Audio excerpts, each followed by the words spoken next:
NCRB की report के मुताबिक प्रतिदिन भारत से औसतन 172 लड़कियां गायब होती हैं। इनमें से ज़्यादातर गायब हुई लड़कियों की ना तो कहीं पुलिस में कंप्लेंट दर्ज होती है और ना ही उनकी खबरें अखबारों में आ पाती हैं। मगर दोस्तों 2022 में इस केस ने उत्तर प्रदेश में बड़े स्तर पर सुर्खियां बटोरी थीं। यह खबर एक ही घर से 9 दिनों के अंदर 3 बहनों के रहस्यमय तरीके से गायब होने की थी। शुरू में तो पुलिस वाले लड़कियों के गायब होने की खबर को सीरियसली नहीं लेते हैं, मगर जब बात बड़े अधिकारियों तक पहुंचती है तो पुलिस वाले मामले की छानबीन शुरू कर देते हैं।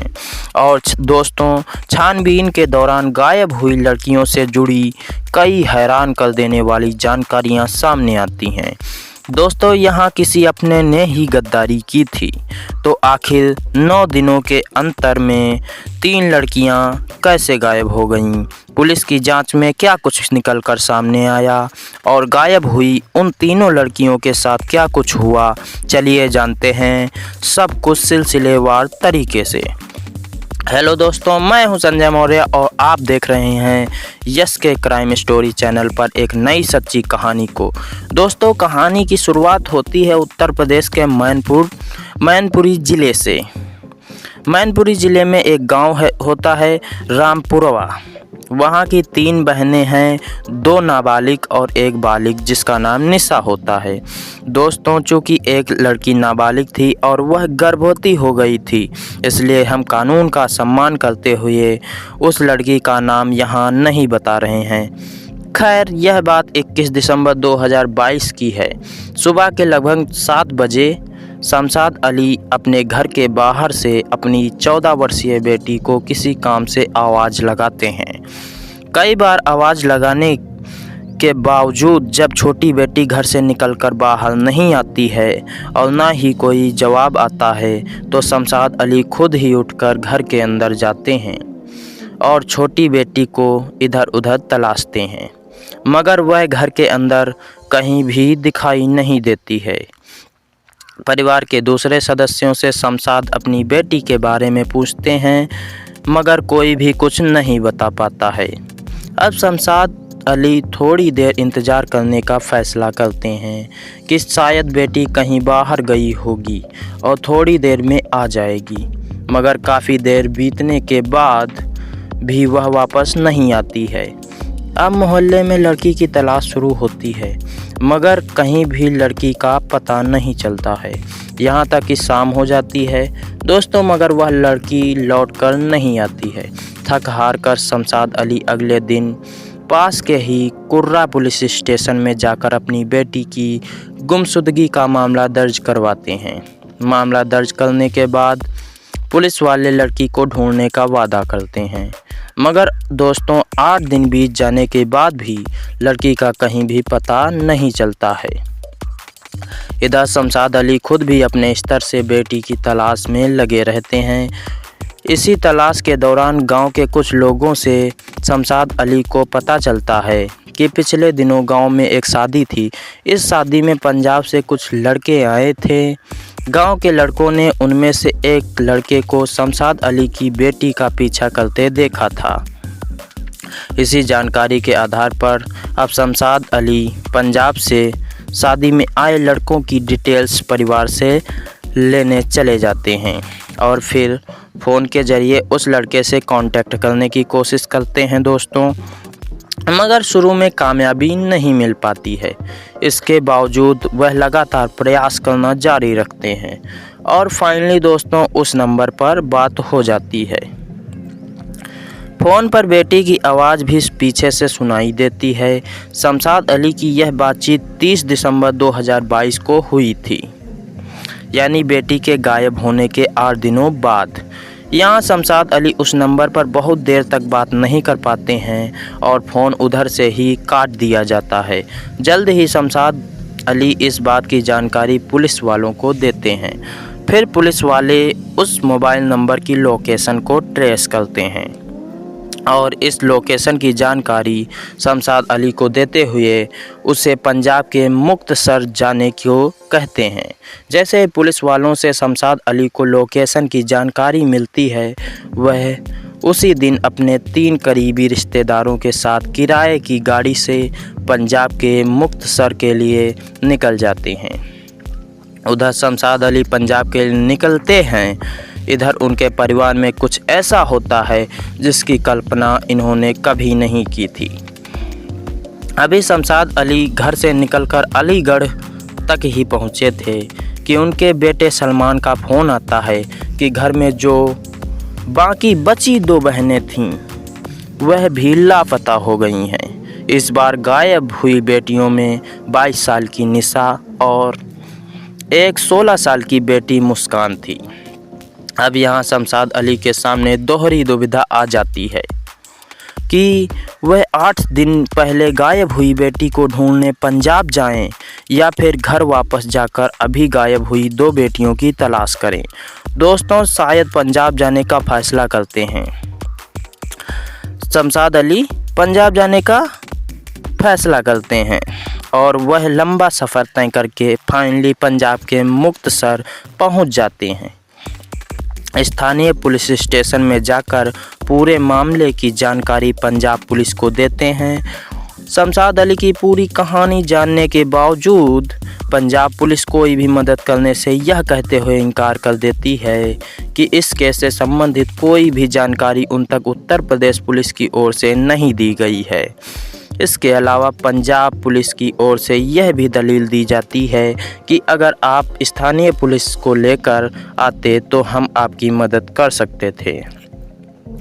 दोस्तों, काफ़ी गुजारिशों के बावजूद जब पंजाब पुलिस की ओर से शमशाद अली की कोई मदद नहीं की जाती है तो वह हार कर पंजाब से वापस लौट आते हैं।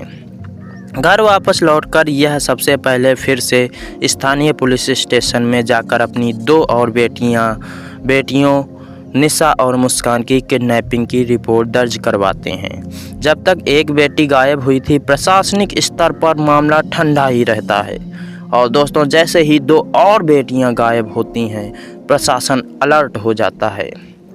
जल्द ही इस मामले में शमशाद अली मैनपुरी के एसपी विनोद कुमार से मिलते हैं और पूरी घटना की जानकारी देती हैं।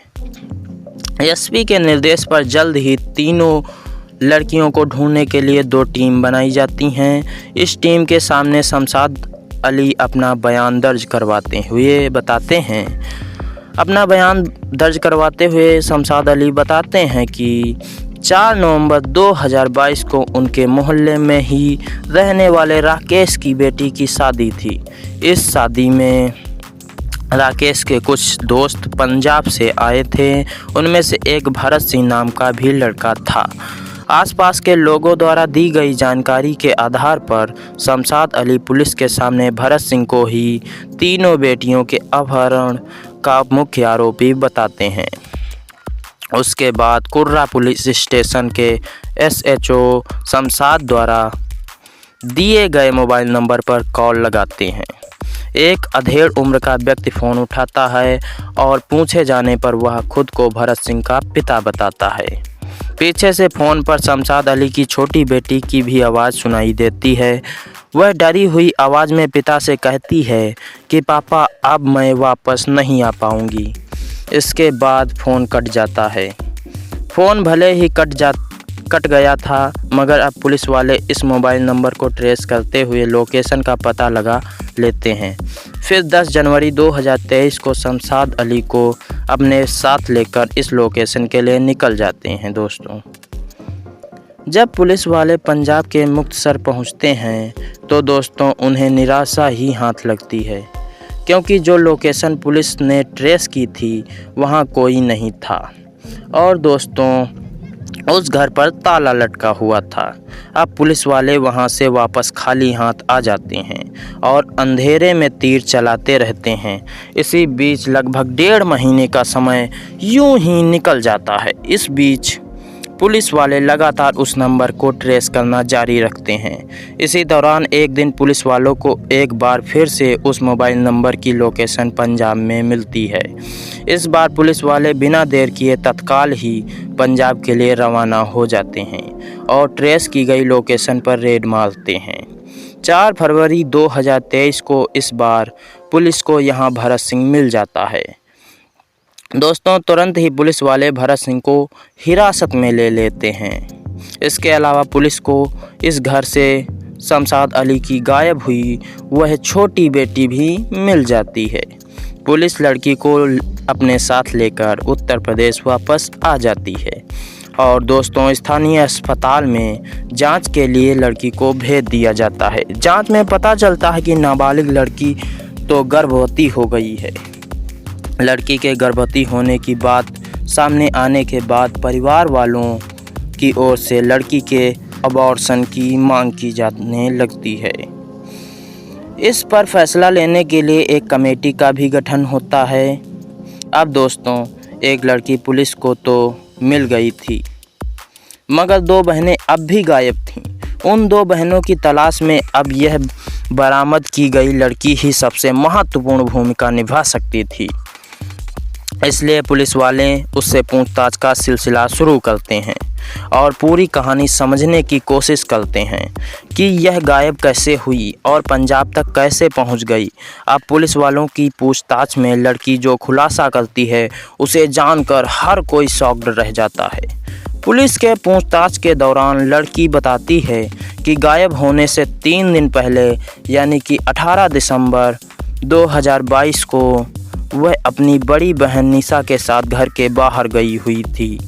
पास के ही बाज़ार में निशा अपनी छोटी बहन की मुलाकात राहुल नाम के एक लड़के से करवाती है। निशा अपनी छोटी बहन को राहुल के बारे में बताती है कि यह उसका दोस्त है और यह बहुत अच्छा लड़का है। इस मुलाकात के दौरान ही राहुल निशा की छोटी बहन को अपना महंगा मोबाइल और कपड़ा और दूसरी चीज़ें दिखाता है और उसे इम्प्रेस करने की कोशिश करता है। साथ ही उससे कहता है कि अगर तुम्हें भी यह सब चाहिए तो मैं तुम्हारी मदद कर सकता हूँ। फिर निशा अपनी बहन को समझाती है कि राहुल की जान पहचान कई बड़े लोगों से है और वह दिल्ली में एक बड़ी कंपनी में भी काम करता है। मैंने इससे अपने और तुम्हारे बारे में बात कर ली है और यह हम दोनों को दिल्ली ले जाकर एक अच्छी कंपनी में नौकरी दिलवा देगा। इसके बदले हमें काफ़ी पैसे मिलेंगे। इन पैसों से हम अपने परिवार की गरीबी दूर कर पाएंगे। इसके साथ ही निशा अपनी छोटी बहन को कहती है कि इस बारे में घर में किसी को ना बताएं। वह कहती है कि जब हमें अच्छी नौकरी मिल जाएगी तब इस बारे में अपने माता पिता को बताएंगे और उन्हें भी अपने साथ दिल्ली में रहने के लिए बुला लेंगे। इसी के बाद प्लान के मुताबिक जब हर कोई सो जाता है तो 21 दिसंबर 2022 की आधी रात को निशा अपनी बहन के साथ घर से निकल जाती है। रास्ते में ही राहुल निशा और उसकी छोटी बहन का इंतज़ार कर रहा था। जैसे ही दोनों बहनें राहुल से मिलती हैं, राहुल दोनों बहनों को अपने साथ बाइक से लेकर निकल जाता है। दोस्तों, राहुल दोनों को लेकर रेलवे स्टेशन चला जाता है। वहाँ पर एक भरत सिंह नाम का लड़का इन दोनों का इंतज़ार कर रहा था। यहाँ पर भरत और राहुल में कुछ बातचीत होती है। फिर राहुल दोनों लड़कियों से कहता है कि यह तुम्हें दिल्ली ले जाएगा और यही लड़का तुम्हारी नौकरी लगवाएगा। लड़की के मुताबिक भरत सिंह राहुल को पैसे भी देता है।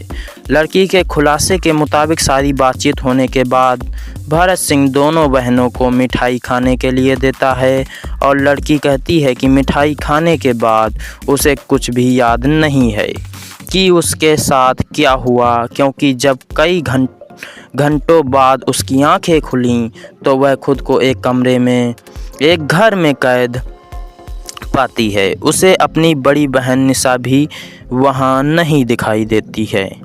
जब लड़की भरत सिंह से पूछती है कि वह कहाँ है तो लड़का बताता है कि अभी तुम पंजाब में हो।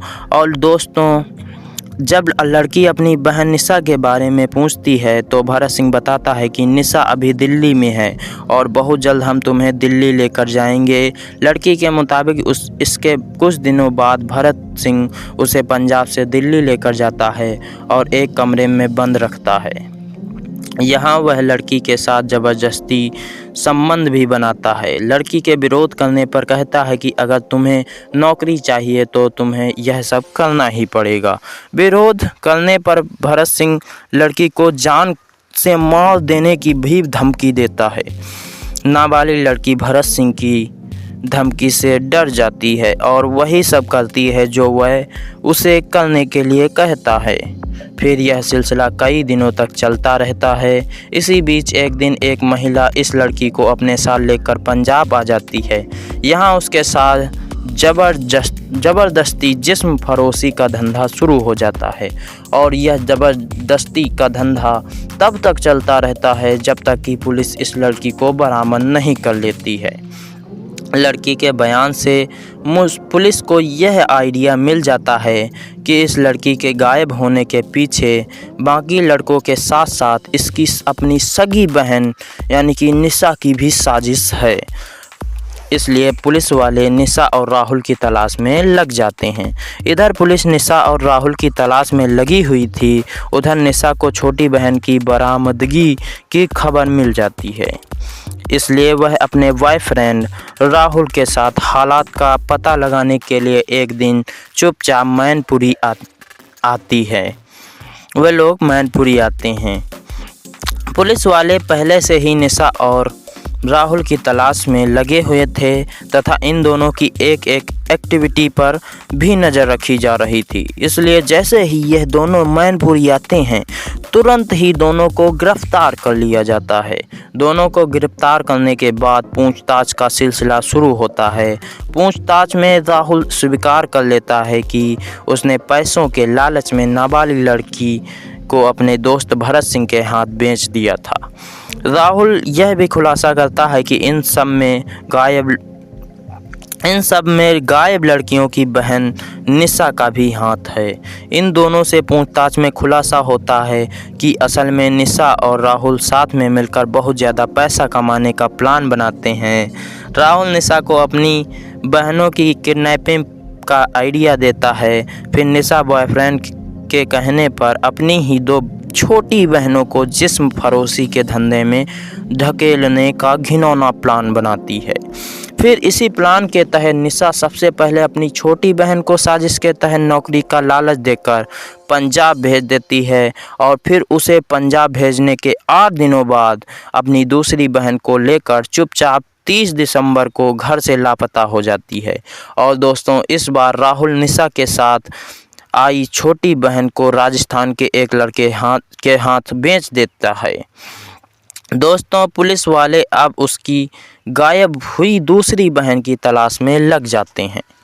निशा तथा राहुल द्वारा किए गए खुलासे के मुताबिक पुलिस वाले अपनी जांच आगे बढ़ाते हैं। फाइनली कड़ी मेहनत के बाद 6 अप्रैल 2023 को राजस्थान से गायब हुई दूसरी लड़की को भी बरामद कर लिया जाता है। राजस्थान में उस लड़की को बेचा था दूसरी वाली को, उसको भी दोस्तों बरामद करने के बाद भरत सिंह और राहुल इस प्लान में शामिल निशा को जेल में भेज दिया जाता है।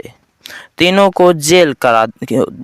को दोस्तों जेल हो जाती है, जबकि बाकी 2 लड़कियों को न्यायालय में पेश करने के बाद माता पिता के हवाले कर दिया जाता है। जो नाबालिग लड़की गर्भवती हुई थी उसके अबॉर्शन को लेकर माता पिता लंबे समय तक एक अधिकारी से दूसरे अधिकारी के पास चक्कर काटते रहते हैं, मगर लंबे समय तक इस पर कोई भी फैसला नहीं हो सका।